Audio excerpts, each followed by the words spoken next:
बेहद स्वागत है जी सभी स्टूडेंट्स का। एक बार फिर हाजिर हैं हमारे साथ मनप्रीत सिंह चीमा जी, जो जुड़े हैं स्टडीज केयर की टीम के साथ। बेहद इम्पॉर्टेंट प्रोग्राम है, बेहद महत्वपूर्ण वीडियो है। ऑस्ट्रेलिया में कई तरह के रिफ्यूज़ल आ रहे हैं, हालांकि वीज़ा भी आ रहा है। स्टडीज केयर का सक्सेस रेट बहुत ज़्यादा अच्छा है। पहले मैं ये बता दूं, स्टडीज केयर के जो एक्सपर्ट्स हैं ऑस्ट्रेलिया का, उनका वीज़ा सक्सेस रेट अप्रॉक्सीमेटली 92-93 से भी ऊपर है। इतना हाई सक्सेस रेट है। और ऑटो ग्रांट वीज़ा भी स्टडीज केयर के कई आए हैं, पिछली दफ़ा भी, नवंबर इनटेक के लिए भी और जनवरी फरवरी इनटेक के भी। ऑटो ग्रांट वीज़ा मतलब वीज़ा अप्लाई किया, within 1 hour 2 hour 3 hour और विद इन डे उनको वीज़ा स्टूडेंट्स को मिला नवंबर इनटेक में। इस बार भी ऐसे वीज़े शुरू हो गए हैं। अब आज की वीडियो में बड़ी इंपॉर्टेंट बात है, ऑस्ट्रेलिया में कई स्टूडेंट्स जिनके पास जेन्युइन फंड्स हैं, लेकिन फंड शो करने का तरीका गलत है, उसकी वजह से रिफ्यूज़ल। तो सही तरीका क्या है फंड शो करने का? कई जगह स्टूडेंट्स नहीं, स्टूडेंट्स के पेरेंट्स की गलती की वजह से रिफ्यूज़ल आता है। तो माँ बाप की गलती किस रूप में होती है? आपकी ITR में जो पैसा दिखाया गया है, इनकम, आपके अकाउंट में जो पैसा है या आपने जो फंड शो किया है या जो इनकम है, उसमें किस तरह का मिसमैच है शो करने में, ये पॉइंट्स हैं। और कई दफ़े इस बात पर भी हम ध्यान रखें कि ऑस्ट्रेलिया की कई यूनिवर्सिटीज़ एक सर्टन अमाउंट चाहती हैं अकाउंट में कि इतनी रिटर्न होनी चाहिए, इतनी इनकम होनी चाहिए।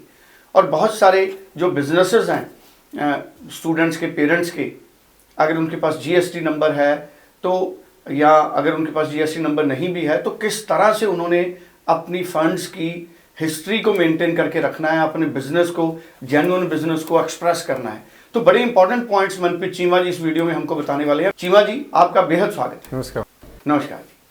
सो चीमा जी, मैं चाहूँगा कि ये सारे पॉइंट्स आप एड्रेस करें, A to Z complete information, और बच्चों के पेरेंट्स भी इस वीडियो को बड़े ध्यान से सुने और बच्चे भी। जैसे कि एकेडमिक्स इम्पॉर्टेंट हैं, अगर कोई बच्चा बाहर जाके पढ़ना चाहता है तो जो फाइनेंशियल्स हैं वो उससे भी ज़्यादा इम्पॉर्टेंट हो गए हैं।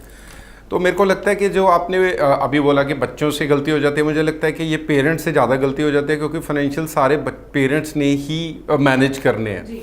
पेरेंट्स को लगता है कि बच्चा बढ़ रहा है, बच्चा परसेंटेज ले जाएगा तो उसका वीज़ा इजीली हो जाएगा, हमने तो फ़ीस ही भरनी है। तो मैं ये बता दूं कि फ़ीस के अलावा भी बहुत डॉक्यूमेंटेशन है जो ऑस्ट्रेलिया के लिए मैंडेटरी है। उसके बिना आपकी ऑफर लेटर भी नहीं आएगी आज की डेट में, क्योंकि यूनिवर्सिटीज़ भी फाइनेंशियल चेक कर रही हैं, हाई कमीशन तो कर ही रहा है। तो बेसिक आपने जैसे बोला A to Z में देखो, एक दो चीज़ें हैं। एक है कि बच्चे के पेरेंट्स के फाइनेंशियल्स, एक है इनकम। तो ये दोनों चीज़ें पैरेलल चलती हैं। अगर किसी की इनकम कम है, फाइनेंशियल्स हैं, फंडिंग है उसके पास, वो केस भी नहीं होगा। जिसकी के पास फंडिंग नहीं है लेकिन फाइनेंशियल एनुअल इनकम अच्छी है, उसका केस भी नहीं होगा। तो इन दोनों चीज़ों का ही होना ज़रूरी है। आपकी इनकम भी होनी ज़रूरी है और आपके पास पैसा होना भी ज़रूरी है। इससे मतलब क्या, देखो जो हम ITRs फाइल करते हैं आज की डेट में, जो यूनिवर्सिटीज़ है वो इतनी स्ट्रिक्ट हो गई हैं कि वो बोल रहे हैं कि मोर देन 70% इनकम पेरेंट्स की मैंडेटरी है। पहले क्या होता था कि अगर पेरेंट्स की इनकम कम भी है, मान लो फादर की इनकम 2-3 लाख है, लेकिन बाकी वो किसी रिलेटिव को ऐड कर लेते थे जिसकी इनकम ज़्यादा होती थी, जहाँ ग्रैंड पेरेंट्स को ऐड कर लेते थे, और वो जो कंडीशन है वो फुलफ़िल हो जाती थी। हाई कमीशन और यूनिवर्सिटीज़ बोलती थी ठीक है यार, आपने ITRs दिखा दी, चाहे किसी की भी हैं, इट्स वैलिड। बट आज की डेट में क्या है कि अगर आपके, चाहे आपके पेरेंट्स इनकम का सोर्स है, पेरेंट्स की इनकम कम है, और आपके चाहे आपके ग्रैंडफादर, जो आपके चाचे ताया, जो आपके क्लोज रिलेटिव्स हैं, उनकी इनकम ज़्यादा है, तो हाई कमीशन नहीं एक्सेप्ट करता, यूनिवर्सिटीज़ भी नहीं एक्सेप्ट करती। तो जो भी पेरेंट्स बिजनेस में हैं, जो जॉब में हैं, वो अपनी प्रॉपर ITRs फाइल करो। यूनिवर्सिटीज़ की जो मिनिमम बेसिक पेरेंट्स की इनकम की रिक्वायरमेंट है वो इन टर्म्स ऑफ परसेंटेज है कि 70 to 80% होनी चाहिए। इन टर्म्स ऑफ अगर हम पैसे की बात करें तो 10 lakh above, 12-13 depend upon the university. कोई यूनिवर्सिटी पेरेंट्स की इनकम 10 लाख ले रही है मैंडेटरी, कोई ले 12 लाख, कोई 14 लाख भी मैंडेटरी ले रही है। चाहे आपके रिलेटिव्स के पास जितना मर्जी पैसा हो, उनको पेरेंट्स की ही इनकम चाहिए। तो पहले तो आप अपनी ITRs को फाइल कीजिए प्रॉपर वे में, जो इनकम है उसको शो कीजिए और अच्छी ITRs फाइल करिए। अपनी फादर मदर दोनों की ITRs आप फाइल करो अगर दोनों वर्किंग है तो। सेकेंडली उसके बाद क्या है कि बिज़नेस में है जो लोग, बिज़नेस में जो लोग हैं वो भी अपनी ITRs को नहीं फाइल करते हैं। उनके अगर वो ITR फाइल अच्छी कर रहे हैं तो उनके पास GST न, बिज़नेस में जो लोग हैं उनके लिए तो डॉक्यूमेंटेशन, बहुत ज़्यादा डॉक्यूमेंटेशन बढ़ गई है। बिज़नेस अगर पुराना भी वो बोल रहे हैं तो उनको रजिस्ट्रेशन सर्टिफिकेट भी पुराना चाहिए, MSME है तो वो पुराना रजिस्टर्ड चाहिए, GST नंबर चाहिए, करंट अकाउंट स्टेटमेंट चाहिए, एटलीस्ट 2-3 उनको प्रूफ चाहिए कि ये बिज़नेस पुराना बिज़नेस है। ऐसे नहीं है कि आपने ITRs फाइल करी, आज आप अपना, आपको पता लगा यार ऑस्ट्रेलिया के लिए तो बिज़नेस रजिस्टर होना चाहिए, और आप आज रजिस्टर करके कल को फाइल लगाएंगे, यूनिवर्सिटी नहीं एक्सेप्ट करेगी। तो कोई भी डॉक्यूमेंटेशन है उसको प्रॉपरली मैनेज करके रखो अगर आपने बच्चे को ऑस्ट्रेलिया भेजना है, चाहे आपके पास पैसा है, चाहे आपकी इनकम अच्छी है, लेकिन अगर वो पेपर्स में नहीं है तो वो किसी काम की भी नहीं है।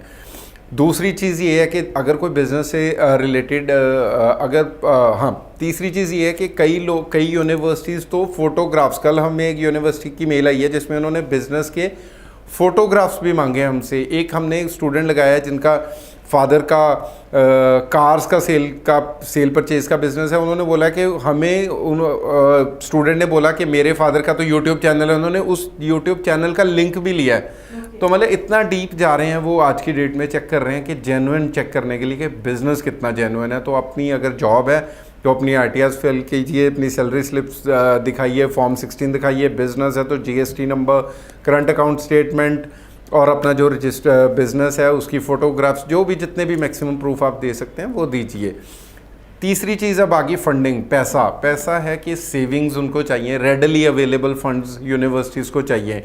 तभी वो ये बोलते हैं कि अगर आपके पास म्यूचुअल फंड्स हैं, LIC पॉलिसीज़ हैं, अगर पोस्ट ऑफिस में पैसा है, कोई भी ऐसा पैसा, आपके GP फंड में पैसा है, कोई भी ऐसा पैसा जिसको निकालने में टाइम लगता है, उसको वो पहले ही यूनिवर्सिटीज़ बोल रहे हैं उसको पहले ही विड्रॉ करके सेविंग में डलवाओ, हमें दिखाओ कि वो पैसा सेविंग में आ गया है। बिकॉज़ हाई कमीशन ये बोलता है कि बच्चे वहाँ पे जाके बोल देते हैं कि सर हम तो नेक्स्ट सेमेस्टर की फ़ीस नहीं दे सकते, हमारे तो फादर ने PF apply, GP fund withdrawal का रिक्वेस्ट डाली हुई है। अब कुछ डिपार्टमेंट्स ऐसे हैं पंजाब गवर्नमेंट या किसी भी और स्टेट में जहाँ पे 3-3 महीने भी लग जाते हैं।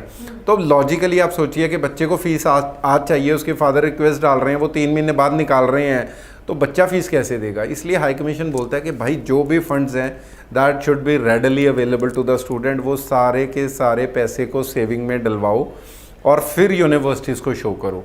तो कोई भी ऐसा फंडिंग में पैसा है आपके पास जो आपको लग रहा है कि मैं टाइम पे जाके निकलवा लूँगा, उसको आप पहले ही विड्रॉ करके सेविंग में डलवा के और उसकी जो विड्रॉल लेटर्स हैं उसको एज अ प्रूफ लगाएं। बेहद शुक्रिया, बड़ी महत्वपूर्ण इन्फॉर्मेशन हमारे साथ शेयर की है मनप्रीत चीमा जी ने। और स्क्रीन पे स्टडीज केयर का नंबर है, कोई भी कंफ्यूजन है किसी भी स्टूडेंट्स को या उनके पेरेंट्स को तो आप इस नंबर पर फ़ोन करें। मनप्रीत चीमा जी से आप खुद जाकर मिल सकते हैं चंडीगढ़ ब्रांच में। आप इंडिया के किसी भी हिस्से से जूम मीटिंग बुक कर सकते हैं free of cost. Zoom meeting के जरिए आप मनप्रीत चीमा जी से जुड़ सकते हैं और पूरी इंफॉर्मेशन ले सकते हैं। Thank you so much.